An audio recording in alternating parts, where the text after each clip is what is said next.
Guys, நீங்கள் TNPSC group for exam prepare பண்ணிட்டு இருக்கீங்கன்னா கண்டிப்பாக உங்களுக்கு இன்றைக்கி இந்த வீடியோ யூஸ்ஃபுல்லாக இருக்கும். பிகாஸ் இன்றைக்கி நம்ம கொண்டு வந்து இருக்கிறது அப்படி ஒரு ஷார்ட்கட்டான வீடியோ. என்ன ஷார்ட்கட்னு சொல்லி பார்த்தீங்கன்னா, யூனிட் 3ல வந்து நிறைய பேர் இந்த தன்வினை, பிறவினை, செய்வினை, செயற்பாட்டு வினை அப்படிங்கிறதுல வந்து நிறைய பேர் மிஸ்டேக் பண்ணுவீங்க. ஸோ அவங்களுக்காக தான் இந்த வீடியோ நான் கொண்டு வந்திருக்கேன். ஸோ வீடியோவை தயவு செஞ்சு ஸ்கிப் பண்ணாமல் பாருங்கள். பிகாஸ் இதில் வந்து மனப்பாடமோ ரூல்ஸோ எதுவுமே நான் சொல்லித்தரப்படுறது இல்லை. ரொம்ப ரொம்ப சிம்பிளான ஒரு கான்செப்ட். இதுனா இதுதாங்க, இப்படி வந்து அடிச்சுட்டு போயிருங்க அப்படின்னு சொல்லிட போகிறேன். இது நீங்கள் பண்ணினீங்கனாலே போது கிட்டத்தட்ட 90% உங்களுக்கு வந்து ஒர்க் ஆகும். சரிங்களா? 80 to 90% உங்களுக்கு ஒர்க் ஆகும். ஸோ அது என்னங்கிறது இப்போ நம்ம லைன் பை லைனாக பார்க்கலாம். சரிங்களா? வீடியோவை கடைசி வரைக்கும் ஸ்கிப் பண்ணாமல் பாருங்கள். ஃபஸ்ட்டு இந்த வாக்கிய வகை கண்டெடுத்தல் அப்படின்னா அதை பற்றின அறிமுகம்லாம் இதில் கொடுத்துருப்பேன். ஸோ வேணுன்றவங்க இந்த பிடிஎஃப் வேணும் அப்படின்னா நீங்கள் வந்து கமெண்ட் செக்ஷனில் வந்து உங்களுக்கு யூனிட் 3ன்னு சொல்லி கமெண்ட் பண்ணிட்டு போயிருங்க. நானே உங்களுக்கு டேரெக்டாக அனுப்பிச்சி வைக்கிறேன்.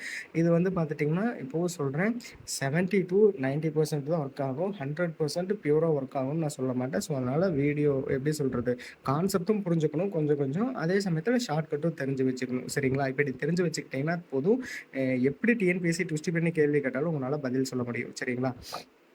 அதில் வந்து இப்போ நம்ம என்ன பார்க்க போகிறோம்னா, ஃபஸ்ட்டு வந்து வாக்கிய வகையோட முக்கிய குறிப்பு.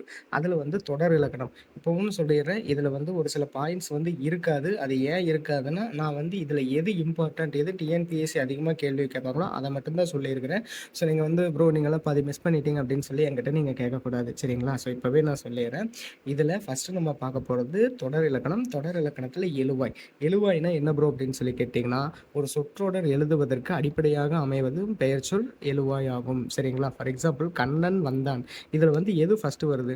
கண்ணன் அப்படிங்கிற வேர்டு தான் ஃபஸ்ட்டு வருது. ஸோ அந்த மாதிரி ஒரு வேர்டில் ஃபஸ்ட்டு எது வருதோ அது வந்து எழுவாய்ங்க. அவ்வளோதான். எழுவாய்னு ஏதாச்சும் ஒன்று கேட்டான்னா அந்த வேர்டில் எது ஃபஸ்ட்டாக வந்திருக்குதோ அதுதான் எழுவாய்ன்னு சொல்லி அடிச்சுட்டு வந்துருங்க. சரியா? அடுத்து பயனிலை. பயனிலைனா என்னென்னு பார்த்துட்டோம்னா, ஒரு வேர்டு முடியுது தெரியுமா? இப்போ இங்கே பாருங்களேன், கண்ணன் வந்தான். இங்கே வந்து வேறு எக்ஸாம்பிள் கொடுத்துருக்கேன், பட் இருந்தும் நான் இங்கே சொல்கிறேன். கண்ணன் வந்தான், இதில் வந்தான் இருக்குது தெரியுமா? இது பயனிலை. அதே மாதிரி இங்கே பாருங்கள், மல்லிகை பூத்தது. இத்தொடரில் பூத்தது என்னும் வினைச்சொல் பயனிலை ஆகும். சரிங்களா? இங்கே பாருங்கள், பயனிலை அப்படின்னா ஒரு சொற்றொடரில் பயன் நிலைத்து நிற்கும் இடம் பயனிலை ஆகும். எடுத்துக்காட்டு மல்லிகை பூத்தது. இத்தொடரில் பூத்தது என்ற வினைச்சொல் பயனிலை ஆகும். அப்போ என்ன நம்ம சொல்லணும்னா, ஃபஸ்ட்டில் வந்தால் அது வந்து எழுவாய், அதே செகண்டில் வந்தால் அது வந்து பயனிலை. உங்களுக்கு புரியும்னு நினைக்கிறேன். ஃபஸ்ட்டில் வந்தால் எழுவாய், லாஸ்ட்டில் வந்தால் பயனிலை. அவ்வளோதான். செயப்படு பொருள்னா அந்த ரெண்டுக்கும் சென்டரில் வர்றது வந்து செயப்படு பொருள்னு சொல்லுவாங்க. சரியா? இப்போது நீலா மல்லிகை சூடினாள். சரிங்களா? இதில் நீலாங்கிறது ஃபஸ்ட்டு வந்திருக்கா, அப்போ இது என்ன வரும்? எழுவாய். அதே சூடினாளுங்கிறது கடைசியாக வந்திருக்கா, ஸோ அது வந்து பார்த்துட்டிங்கன்னா உங்களுக்கு பயனிலை. ஆனால் இங்கே மல்லிகைன்னு சென்ட்ரலில் ஒரு வேர்டு வந்திருக்கா, எதை வந்து அவங்க பண்ணுனாங்க, என்ன செஞ்சாங்க, எனத்தை சூடினாங்க அப்படின்னு சொல்லி பார்க்கும்போது மல்லிகை. ஸோ இது வந்து செயற்படு பொருள். இப்போ சொல்லுங்கள், ஃபஸ்ட்டில் வர்றது எழுவாய், லாஸ்ட்டில் வர்றது பயனிலை, சென்ட்ரலில் வர்றது என்ன பண்ணுறாங்க, எது அதாவது எதை பண்ணுறாங்க அப்படின்னு சொல்லி வந்துச்சுன்னா அது வந்து செயற்படு பொருள். அவ்வளோதான். இதுதான் கான்செப்ட். உங்களுக்கு இது புரிஞ்சிருக்கும்னு நினைக்கிறேன். ஸோ புரியலைனாலுமே இதை வந்து ரீவைண்ட் பண்ணி பாருங்கள், உங்களுக்கு ஈஸியாக புரிஞ்சிடும். சரிங்களா? இப்போது அடுத்து நம்ம என்ன பார்க்க போகிறோம்னா, இந்த ஒரு இதை வந்து இந்த ஒரு 10 பாயிண்ட் வந்து நீங்கள் நல்லா மனப்பாடம் பண்ணிக்கணும். பிகாஸ் ரொம்ப ரொம்ப இம்பார்ட்டன்ட். இங்கே பாருங்கள், வாக்கிய தொடர் வகைகள். இதை வச்சு தான் கொஸ்டினே நம்ம இனி பார்க்க போகிறோம். சரியா?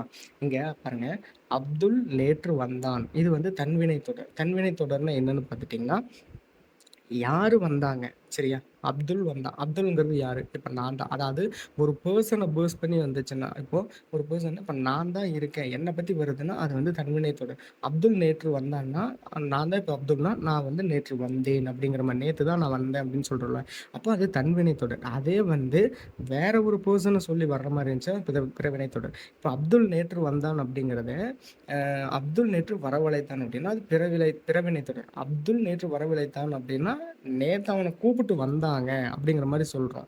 அப்துல் நேற்று கூப்பிட்டு வந்தாங்க அப்படிங்கிற மாதிரி தான் பிறவினை தொடர். நல்லா புரிஞ்சுக்கோங்க. அதாவது தன்வினைங்கிறது வந்து பார்த்துட்டோம்னா ஒரு பர்டிகுலர் பர்சன், அதாவது இப்போ நான் இருக்கேன்னா என்னை பற்றி சொன்னால் அது தன்வினை தொடர். அதே வேற ஒரு பர்சனை நம்ம சொல்கிறோம் அப்படின்னா அது வந்து பிறவினை தொடர். அவ்வளோதான். சரிங்களா? செய்வினை தொடருங்கிறதுனா ஒன்றுமே இல்லை, கவிதா உரை படித்தாள். சரிங்களா? அவங்க ஒரு ஆக்ஷனை குறித்து வந்துருச்சுன்னா அது வந்து செய்வினை தொடர். அதுலேயும் லாஸ்ட்டில் இங்கே ஐங்கிற வேர்டு வருது பார்த்தீங்களா? இங்கே உரைனா ரைனா ஐங்கிற வேர்டு வருது. ஸோ அந்த மாதிரி வந்தால் அது செய்வினை தொடர். உரை கவிதாவால் படிக்கப்பட்டது அப்படின்னா செயற்பாட்டு வினைத்தொடர். செயற்பாட்டு வினைத்தொடர்னா ஈஸியாக ஞாபகம் வச்சுக்கலாம். இங்கே பட்டதுன்னு இருக்குது, இங்கே பாட்டுன்னு வருது. அவ்வளோதான். பட்டதுன்னு வந்தால் செயற்பாட்டு வினைத்தொடர். அதே பட்டதுன்னு வராமல் இங்கே ஐங்கிற மாதிரி வந்துச்சு அப்படின்னா அது வந்து செய்வினை தொடர். நான் வந்து இங்கே ஃபர்ஸ்ட்ல ஐ வரும், செகண்ட்ல ஐ வரும், தேர்ட்ல ஐ வரும்ல சொல்ல விரும்பல. மொத்தத்தில் ஐ வந்தால் வந்து செய்வினை தொடர், பட்டதுன்னு வந்தால் செயற்பாட்டு வினை தொடர். அவ்வளோதான், முடிஞ்சுது. அடுத்து குமரன் மலையில் நனையவில்லை, இது எதிர்மறை வினைத்தொடர். என்ன அப்படின்னா இங்கே ஒரு கேள்வி கொடுத்து அது வந்து அவன் பண்ணல, அவன் செய்யல, அவன் கொடுக்கல அப்படிங்கிற மாதிரி ஆப்போசிட் வேர்டு சொல்கிற மாதிரி வந்தால் அது வந்து எதிர்மறை வினைத்தொடர். சரிங்களா? எதிர்மறைனாலே உங்களுக்கு தெரியும் ஆப்போசிட் வேர்டு. அப்போ ஈஸியாக புரிஞ்சுக்கணும். ஆப்போசிட்டில் வந்தால் எதிர்மறை வினைத்தொடர் அப்படிங்கிறது. இப்போ சொல்லுங்கள், அப்துல் நேற்று வந்தான்னா தன்னை பற்றி குறித்து வர்றதுனால இது தன்வினை தொடர். அப்துல் நேற்று வரவழைத்தான் அப்படின்னா அவரால் வர வச்சாங்க அப்படிங்கிற மாதிரி இருந்தால் அது பிறவினை தொடர். அதே கவிதா உரை படித்தாள் அப்படின்னா செய்வினை தொடர். இங்கே வந்து ஐங்கிற வேர்டு வருது, ஸோ அதனால் செய்வினை தொடர். அல்லது வந்து ஒரு ஆக்ஷனை குறித்து வந்தால் அது செய்வினை தொடர். இந்த ரெண்டு நீங்கள் எப்படி வேணால் ஞாபகம் வச்சுக்கலாம். உரை கவிதாவால் படிக்கப்பட்டதுன்னா செயற்பாட்டு வினைத்தொடர். இங்கே பாட்டுன்னு இருக்குது, இங்கே பட்டதுன்னு இருக்குது. அப்படி வந்து அது செயற்பாட்டு வினைத்தொடர்.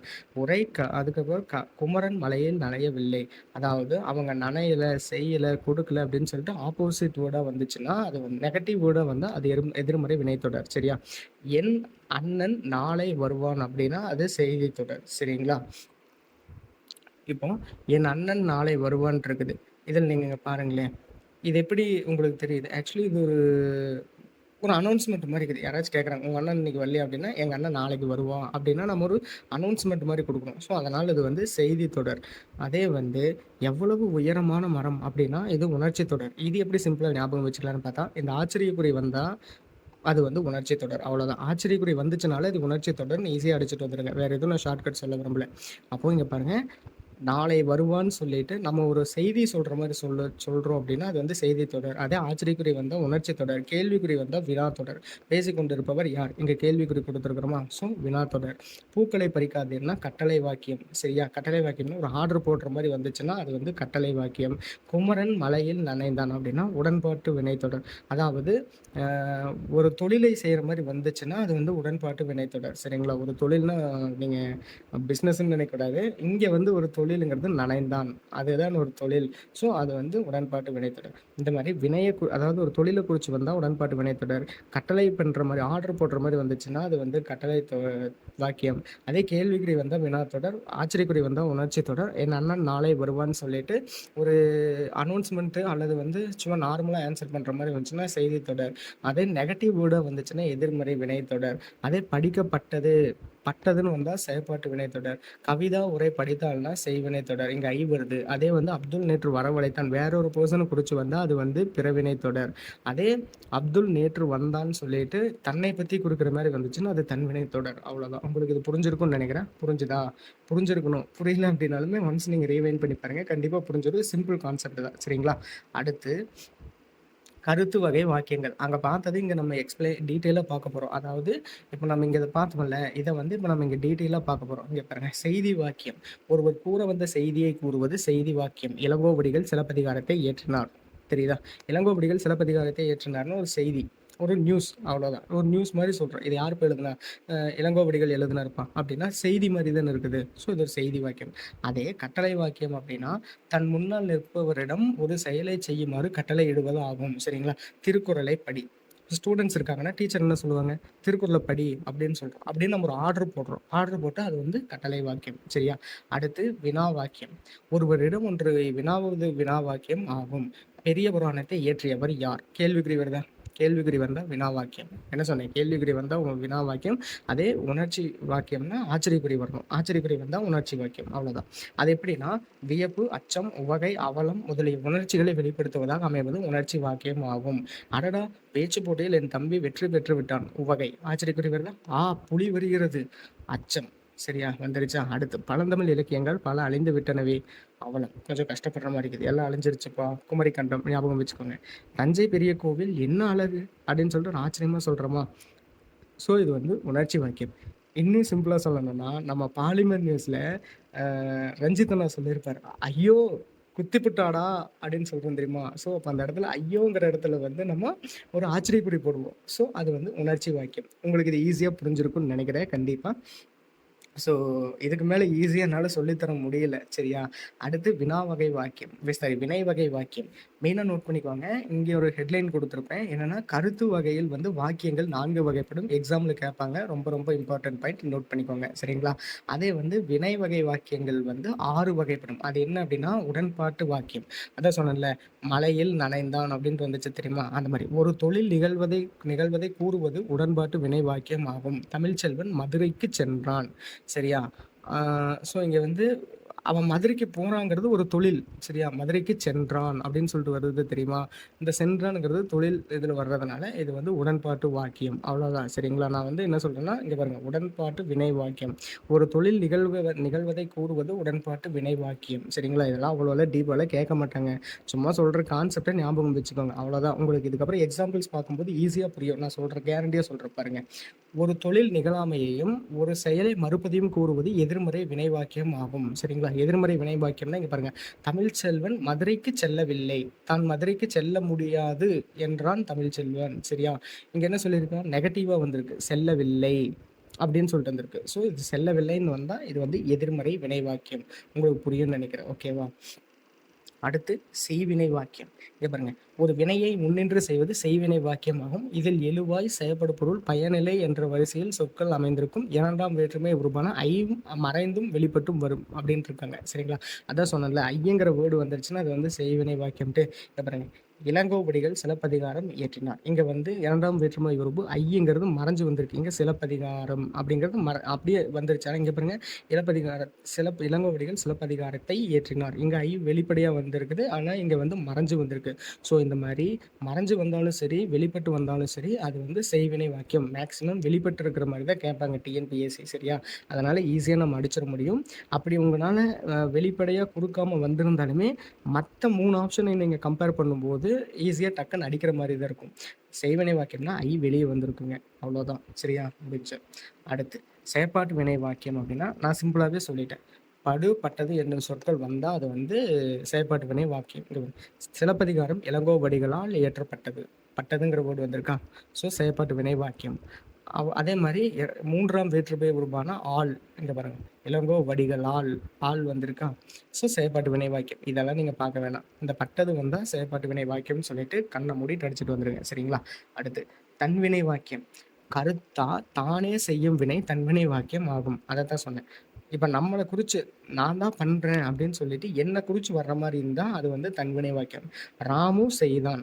செய்தானா ராமு தானே செய்யறான். வேற யாராச்சும் செய்யறாங்களா? ராமு பொதுவா ராமு செய்வித்தான் அந்த மாதிரி ஏதாச்சும் வருதா? அப்படி வரல.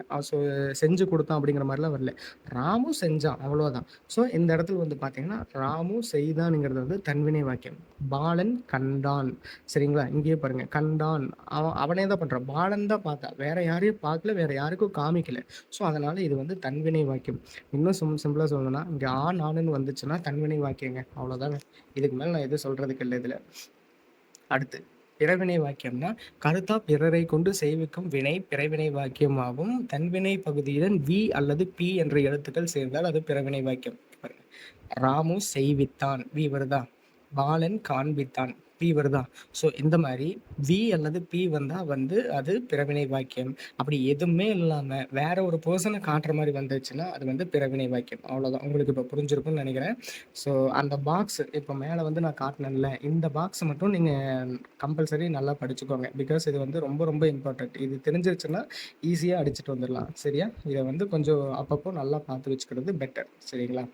அடுத்து ஸோ கைஸ், இப்போ பார்த்தீங்கன்னா பயிற்சி. இங்கே பாருங்க. பொற்கொடி ஆயக்கலை 64னையும் கற்றாள்ன்னு இருக்குதா? இங்கே நீங்களே பாருங்க. கற்றாள்.